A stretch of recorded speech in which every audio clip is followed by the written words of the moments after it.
سلامونه او نیکې هیلې ټولو افغانانو ته او زما ګران مینهوالو ته خواږه مینهوالو ته او خوږه ګوړه مې په لاس کې ده او دا ګوړه راته چا راوړې ده د ګران افغانستان نه او بیا په افغانستان کې ننګرهار د ګلو هار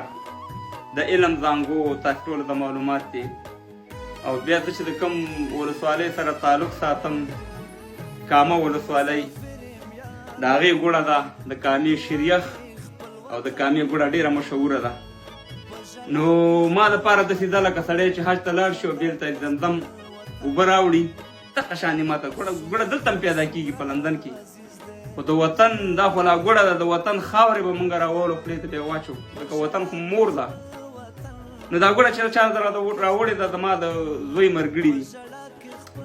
د یو تعلق د پکتیا سره دی او د بل تعلق چې سړی وایي د کوم دی خو د لغمان نو د لغمان سره تعلق دی هغه د لغمان ملګری چې دی د پکتیا ملګري ته ویلي چې وطن ته تللی ورته ویلي چې یاره پاچا صاحب ته د کامې نه ګوړه ویسه نو د کامې ته تللی او بیا ګوړه ما ته راوړې ده نو ډېره مننه ترې کوو د دغه زما د زوی کوم ملګري چې دي او د وطن هر شی مزه کوي دوستانو هر شی د مکې او مدینې نه پس خپل وطن په موږ باندې ډېر خوږ دی خپل وطن څه رقم چې مکه او مدینه ده دغه شانې د هغې نه بعد په موږ باندې خپل وطن ډېر خوږ لګېږي نو زه به یې لږه وخورم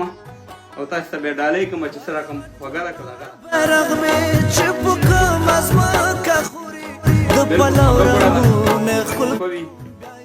او چې د وطن هر شی وي بس موږ پرې نازېږو موږ له خوند راکوي موږ مسافرو ته نو الله هم دې وطن جوړ کړي انشاءالله من راغلی خدای دې پکې کاروبار او نور وطن چې ټول افغانان په یو اتفاق او اتحاد باندې کړي